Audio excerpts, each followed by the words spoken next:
Sua empresa tem um banco de reservas ou você reza para ninguém pedir demissão? Bem-vindo ao nosso podcast Acelera Líderes. E hoje a gente vai falar sobre esse assunto, sobre a importância da sua empresa ter um banco de reservas. Banco de reservas de quê, Gleidson? Um banco de reservas de talentos. O Edson, seja muito bem-vindo. Bom dia. Empresário que nos ouve ou nos assiste, bom dia. Seja muito bem-vindo. Bom dia, seu Gleidson. Bom dia, boa noite. Bom dia, boa tarde e boa noite para quem estiver nos assistindo. E vão nessa que o trem tá bom. Vamos que vamos. De cara, o Edson, quando eu estava lendo esse tema, me passou um negócio pela cabeça. Ô, Gleidson, o que passou pela sua cabeça? O que de fato significa isso? Ter esse banco de reservas numa empresa. O que significa ter esse banco de reservas?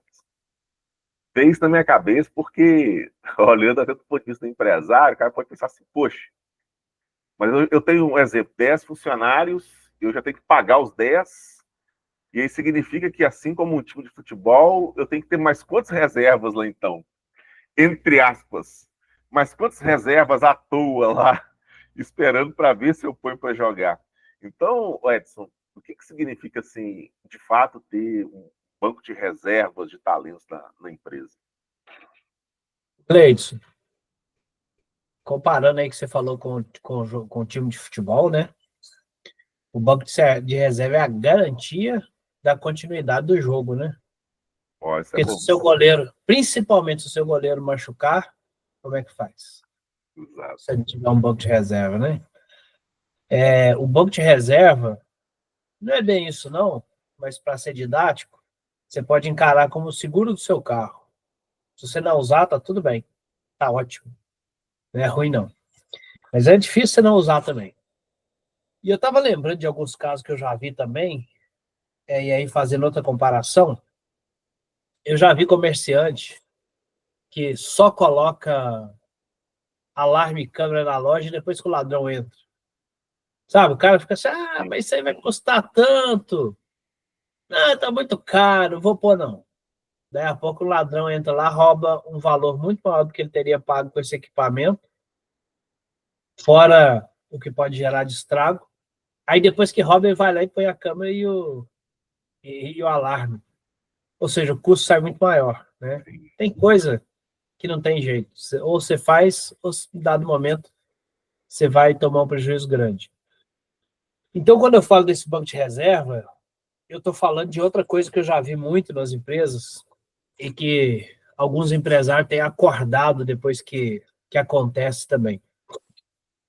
É que muitas vezes você tem na camada de gerência, e aí não vou nem chamar de liderança ainda, porque às vezes a pessoa não está nem desenvolvida para ser líder, você tem na camada de liderança pessoas de gerência, pessoas boas, pessoas competentes, e aí você está satisfeito com aquilo e esquece de preparar o banco de reserva. O que é preparar o banco de reserva? Eu falo para todo mundo, se você tem um gestor, um gerente ali na área X, um gestor ali de equipe na área X, você precisa ter um subgestor ali.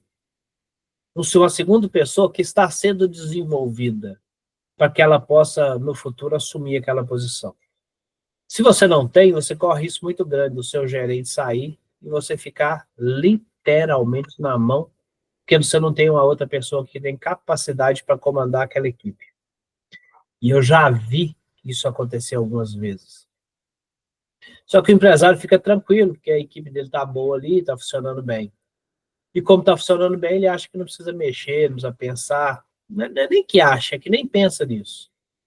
Eu, particularmente, sugiro a todo mundo que faça isso. Nem todos fazem, porque é um processo a longo prazo. Então, você tem que ter o hábito de pensar a longo prazo para conseguir fazer isso.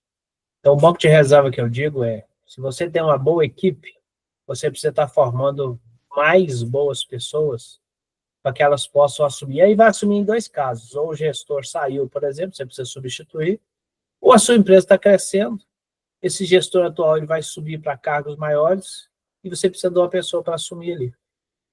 Entendi. E tem como, Edson, a empresa perceber esse sintoma? esse sintoma de que realmente eles estão rezando para ninguém pedir demissão? E já que é um negócio que é mais sutil, é algo que é para médio, para longo prazo, ou simplesmente se hoje a empresa não está desenvolvendo ninguém ali para assumir essa posição de liderança com mais consciência, isso já é um sintoma? É porque é muito sutil, né? A pessoa pode pensar assim, poxa, eu tenho o gerente lá, que também ele tem algumas iniciativas de líder, e ele está muito bem, está estável, família está bem, ele está satisfeito com o que ganha, de vez em quando participa de uns treinamentos que ele mesmo descobre lá. Então, assim, tem alguma forma que para a empresa já ligar um alerta, faz, poxa, isso aqui é um sintoma de empresa que está rezando para ninguém pedir demissão e com base nesse sintoma ela precisa tomar uma iniciativa. Leite, o alerta ele pode ser reflexivo, ou seja, pensa aí, se fulano sair, como é que você faz? Uhum. Se aquele gestor daquela área sair, tá tudo bem?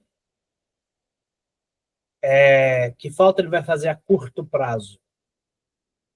Ah, então isso quer dizer que a pessoa que está nessa posição tem que ser descartável ou tem que ser não necessária? A curto prazo, sim. Uma pessoa que está na posição de liderança, ela precisa ser desnecessária a curto prazo, porque ela está trabalhando a longo prazo, que é o que mais traz resultado para a empresa. Ela está planejando o futuro, ela mesma está desenvolvendo gente. Agora, a curto prazo, se a pessoa sair, vai ser crítico. Pode ser crítico, né? Porque ela está ali e não tem ninguém que resolva coisas no lugar dela. Então, se você fizer um processo de reflexão, você já vai entender isso. O segundo caso, a segunda forma de você perceber sintoma, isso acontece em várias empresas também, esse gestor consegue tirar férias de 15, 20 ou até 30 dias? Ou é aquele cara que tem que tirar no máximo uma semana para voltar correndo porque tem coisa para resolver? Então, não tem outra pessoa que consiga resolver minimamente viável, de forma viável, a maioria das coisas. Estou dizendo tudo, mas a maioria. O operacional do curto prazo ali em relação à equipe. E quando ele tira férias? Ele é aquele cara que você precisa ligar para ele para tirar dúvida? Ele está de férias, você está ligando para perguntar um monte de coisa ou para decidir umas coisas? Se sim, também está errado, porque férias é férias, né? Sim. Férias é férias. Então, não adianta. E se seu gestor precisa se ausentar por um dia inteiro, por exemplo, por algum motivo pessoal, você precisa ligar para ele, porque tem coisa que só ele sabe, só ele resolve, só ele entende. O cara precisa de uma folga para resolver um problema pessoal e você tem que ligar para ele. Ô, fulano, mas peraí, como é que é isso aqui? Se isso estiver acontecendo na sua empresa, são sintomas claros. Sintomas práticos de um dia de folga, de férias, ou você pode fazer um processo de reflexão para entender se essa pessoa, se ela não estiver aí, se tem outra que pode minimamente assumir as coisas mais importantes, vamos dizer assim. Se não, você está correndo sério risco. A pessoa vai sair e isso vai ter que cair na sua mão. E aí, aquela hora que o empresário, ou até um outro líder de nível maior, precisa descer para tomar conta daquilo, e aí as coisas embolam, que as pessoas ficam sobrecarregadas. Isso foi ótimo você ter dado esses exemplos, e com essa tranquilidade, com essa convicção que você deu, isso gera ainda mais clareza dentro da empresa. Eu digo isso porque, muitas vezes, a empresa entra naquela rotina, as pessoas entram no piloto automático, e nem isso que você deu como exemplo, né, que são coisas que são simples, porém não são simplórias, não é todo mundo que detecta isso, entra tanto na rotina que pode parecer que é normal ligar para a pessoa no período de férias, pode parecer que é normal ligar para o outro no dia de folga, pode parecer que é normal não tirar mais de uma semana de férias, vamos dizer assim. Então, aquilo que não é normal em empresas que estão nessa condição, acaba que isso parece que é normal. Não sabia que, né, não devia ligar para o João da Silva, não. Então foi ótimo você ter dado esses exemplos práticos aí do dia a dia, começando pela reflexão, que significa que está ao alcance de todo mundo. Está ao alcance de todo empresário fazer essa reflexão está ao alcance de todo empresário fazer esse jogo, né? E até mesmo levar os seus líderes à reflexão. E aí, com isso, Edson, o que você sugere para que o empresário, que às vezes não tem uma experiência nisso, não tem uma experiência em formar pessoas, não tem uma experiência em desenvolver os líderes de uma forma estratégica, ele consiga, ao mesmo tempo, identificar quem são esses talentos que possivelmente vão virar um sublíder, um subgerente, vão auxiliar essa equipe de líderes. Então, como identificar isso, né? Identificar esses talentos a serem desenvolvidos e, ao mesmo tempo, como ajudar os líderes a identificar isso dentro da equipe. Porque muitas vezes a pessoa fica naquela dúvida. Poxa vida, eu tenho a Joana da Silva aqui dentro da empresa, que está aqui há muitos anos comigo. Será que agora já está na hora de pôr essa Joana para ser uma subgerente, por exemplo? Então a pergunta é, como o empresário e aquela pessoa que está na posição de líder atualmente consegue identificar esses talentos para serem desenvolvidos? O Gleidson, hoje em dia acontece muito, isso acontece muito no feeling, né?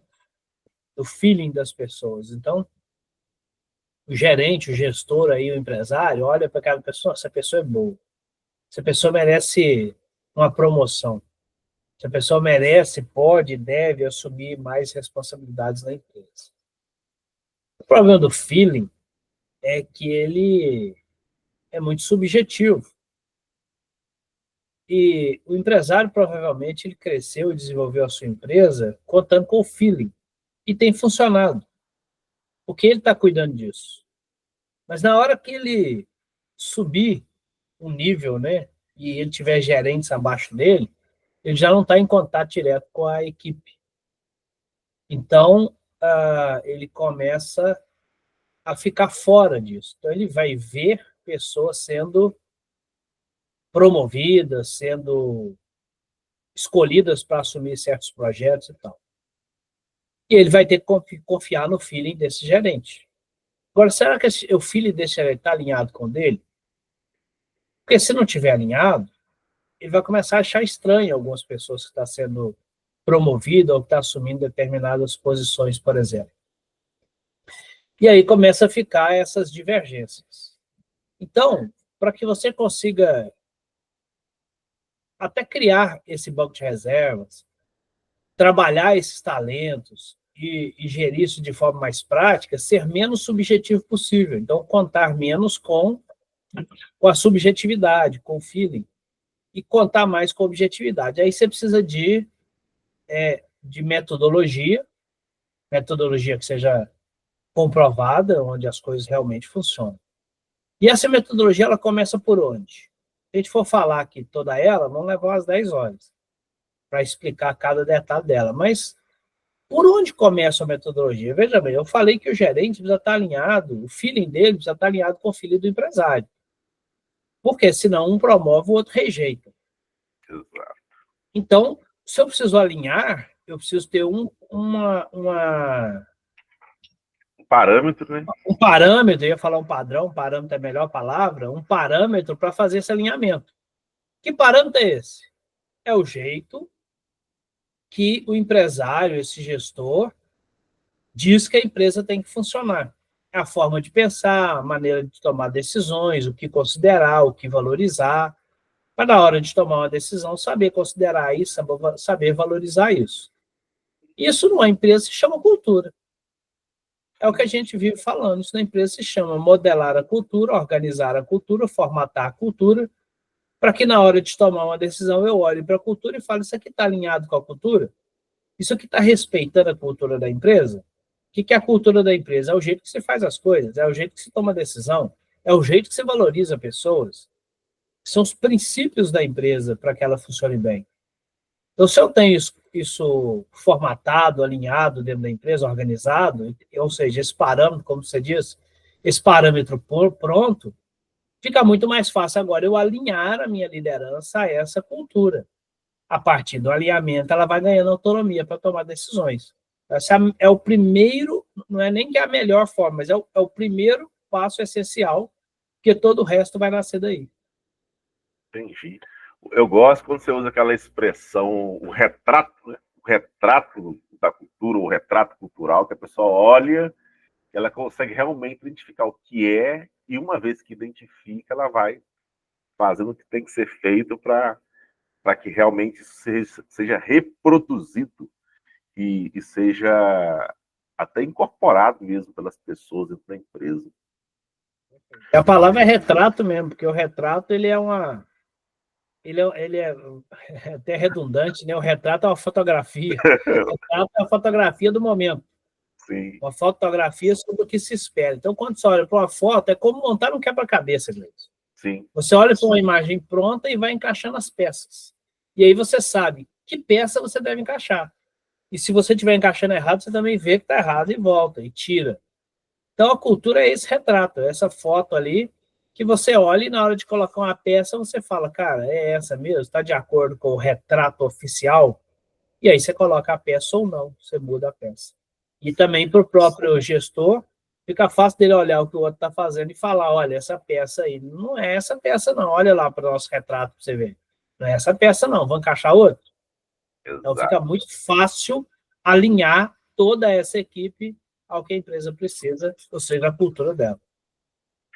Então, retomando o nosso tema, sua empresa tem um banco de reservas ou você reza para ninguém pedir demissão? Aqui já ficou claro nesse podcast que a ideia desse nome, desse título do podcast, não é que a empresa tenha um reserva para cada colaborador, mas que ela consiga identificar e desenvolver os reservas para aquelas posições-chave, principalmente. As posições-chave de liderança. E o primeiro passo, com base naquilo que a gente acabou de ouvir do Edson aqui, é ter esse desenho, né, esse retrato da cultura e seguir de uma forma fiel, fidedigna, esse retrato da cultura dentro da empresa. O Edson, uma vez que a empresa ela conseguiu avançar, e inclusive avançou até nisso que a gente está falando, você ressaltou aí que para dar detalhes sobre cada elemento que diz respeito à cultura, essa formatação, a estruturação de uma forma metodológica, demoraria umas 10 horas aproximadamente para explicar isso, para você entender em detalhes. Agora, se você pudesse pegar assim, um exemplo do que o empresário pode fazer à medida que ele começou a, pelo menos, rascunhar essa ideia da cultura, e eu falo isso porque a gente entra nas empresas e vê lá o quadro falando sobre a missão, visão, valores, vê que algumas empresas têm pessoas que estão na posição de gerente e elas estão começando a percorrer, de uma forma consciente ou não, uma jornada nessa transição de gerente para líder. Aí vem a grande questão. O que o empresário ele pode fazer para ajudar a fim de que essas transições aconteçam dentro da empresa, não de forma emergencial, mas de forma realmente planejada, estruturada. Então, assim, como que o empresário pode começar a implementar isso dentro da empresa? Ao invés do João da Silva ele ter que ser substituído às pressas porque ele teve que viajar, esse João da Silva conseguir ir preparando a Joana para que essa transição ela seja uma transição suave, planejada, estratégica. Você usou a palavra retrato aí, né, Dois? Sim. Você só vai fazer aquilo que você tem em mente. Se não passa pela sua cabeça, como é que você vai querer executar algo em relação àquilo? Então, se isso passa a ser parte do que a empresa espera, do que a empresa quer, então eu entendo que isso passa a ser um objetivo da empresa. E esse objetivo é o novo retrato. Então, eu vou ter retratos intermediários, eu tenho lá o retrato da cultura, e eu tenho retratos intermediários que vão apontando, alinhando para aquela cultura. Por que é importante o alinhamento? Porque o primeiro degrau do crescimento, ou desenvolvimento de talento, ele tem que dar acesso ao segundo, que dá acesso ao terceiro, que dá acesso a... Então, eles têm que estar numa linearidade. E aqui não quer dizer linha reta, eu posso ter uma linearidade assim, ó, mas que leva ao objetivo lá em cima, que é o retrato maior. Se isso a partir de agora passa a ser um objetivo, eu preciso ter metas para alcançar qualquer objetivo. Dá um exemplo aqui. Meu objetivo é fazer uma viagem daqui a 6 meses. Eu preciso ter metas. Metas que, ao serem cumpridas, me conectam com esse objetivo. Que metas, Edson? Eu preciso ter dinheiro para viajar. Se for de carro, meu carro tem que passar por uma manutenção. Eu preciso cuidar da minha agenda para que eu possa viajar tranquilamente. Eu preciso reservar um hotel. Então, são metas que, na hora que eu cumpro todas, eu falo, oh, agora a viagem já pode ser feita, ou seja, objetivo alcançado. Então, esse alinhamento precisa criar essas metas intermediárias.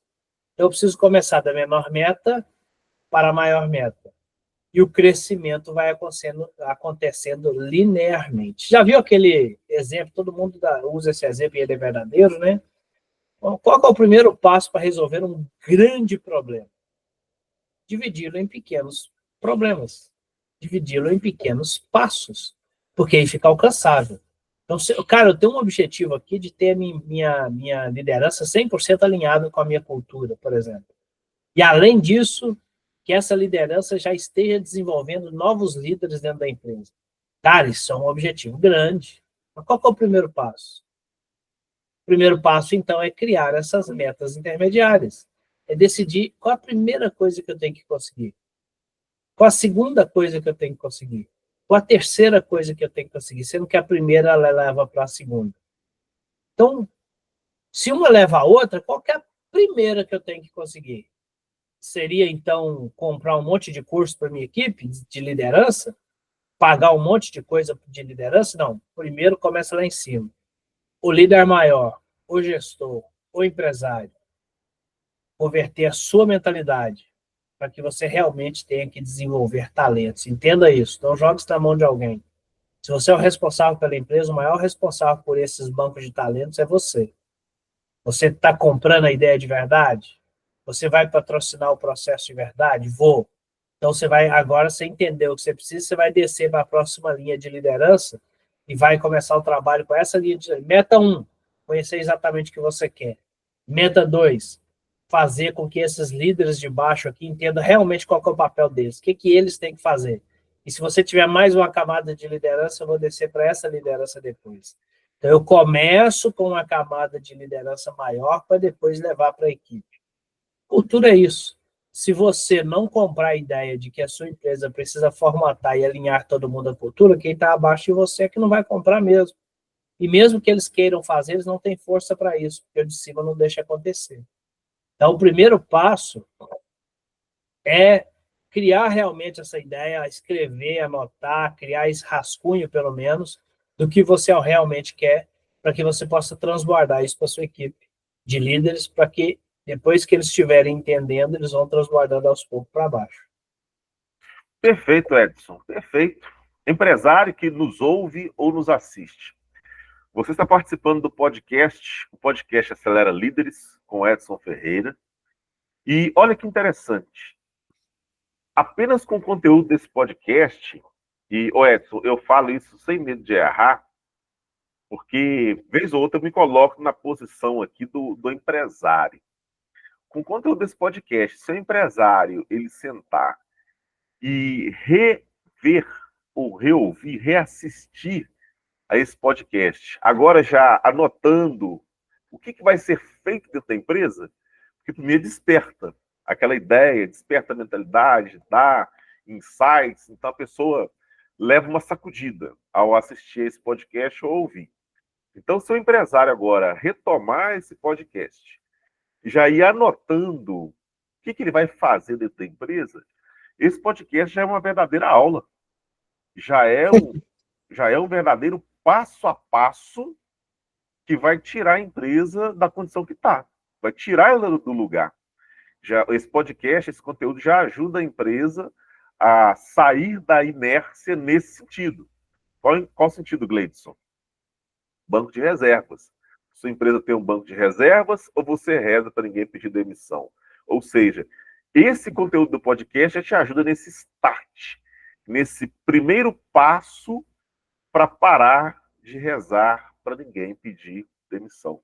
Então, parabéns a você, empresário, que decidiu dedicar alguns instantes para aprimorar mesmo o conhecimento sobre esse assunto. Edson, obrigado pelo seu tempo. Parabéns pelo profissionalismo. Gleidson, só um adendo. Pode continuar rezando. Só não deixe de fazer o que tem que ser feito. Gente, até a próxima. Se o conteúdo fez sentido para você, dá um likezinho aí para nos ajudar. E se conhece alguém que pode se beneficiar do que nós falamos aqui, compartilhe para essas pessoas. Muito obrigado e até a próxima. Abraço.